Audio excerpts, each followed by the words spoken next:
today with my friend Monika Dixon, but not only is she a friend, she is a girl about town in the city of Chicago, which I love. I don't know where you get all of your energy because you also... Yes, have two little kids. Nadia is 10 and Enzo is 6.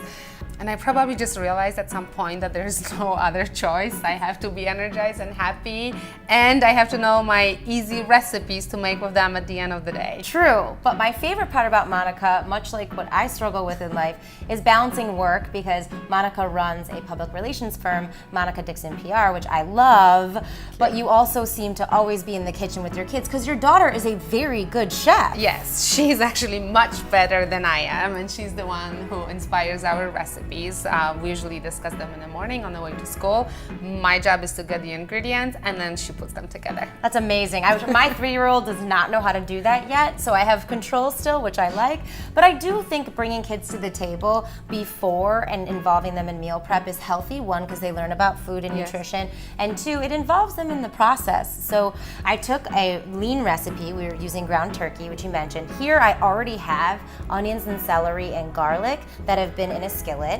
So we start with that. I'm gonna put in the ground turkey, which I love that you use lean meat with your kids too, because meatloaf doesn't always have to be beef. Yes. You know? Do your kids like all sorts of meat? Or they really do. They do? They do. I feel like that's the Polish, the Eastern European in me.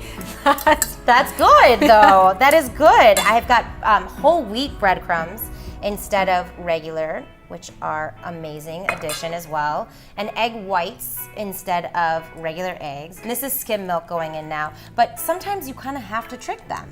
Yes. So I kind of like that that's a thing, but yes, visually, wheat bread definitely looks very different than white, so I can understand that for sure. Putting a little bit of salt and pepper mix, and my daughter loves to do that portion. It's her thing, it's her thing. And then we've got ketchup, which obviously goes into most classic meatloafs, which is my favorite. And the last piece, which is always in most literally I think every meatloaf recipe I've ever seen has Worcestershire.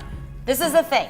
We are going to say this over and over again. This is why I'm going to give you a graphic for that because I literally can never say it correctly. And don't ask an immigrant about pronunciation. It's not easy for anybody in the world, honestly. It's insane. So I was actually mentioning before we got on camera how I love to reuse tools in the kitchen, so you're not having to do a lot of cleanup with your kids. So I will let you, if you want to scoop. So a measuring cup is a great scooper. I have a lined muffin tin here, and you literally just use the cup, push it down into the tin, which is so easy, and then you can, I can push it down. Yeah, exactly. And then you use the top to firm it out. Voila. Put it back in.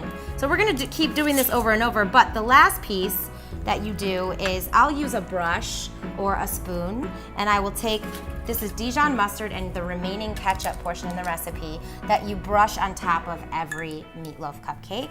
And instead of icing, this is what you're getting, which I love. And I made for your kids, because I thought this was cute, these are heart-shaped meatloaf prepared cupcakes, which sometimes we're sharing the love with today. kids. It's all about the love. But actually, in the morning, if you want to mix it up really hard with your kids, you can put an egg on top of a meatloaf cupcake, and then you're all ready to go. I love that. I'll start going around you and doing this. This is what it's like being in the kitchen with kids too, because you're always constantly moving around and making space and. I don't know, I have seen your kitchen though, and I feel like I'm envious. I have kitchen envy. That's a thing, by the way, it really is. For someone like me, I don't know. If you don't cook, I guess you probably don't have kitchen envy, but I love a good kitchen. Thank you. Obviously. So much. You're welcome anytime. Of course. Well, hey, I'm gonna have, now that I know that your daughter is such a good chef, I'm gonna have to bring Reese over and have her teach my daughter how to cook, because for me, I feel like Reese is always like, Mommy, it's always green, or it's always something. But these are gonna go in the oven now, and I can't wait to come back for another recipe, but now you know what to do with your kids in the kitchen. Thank you for coming. Thank you. Thanks.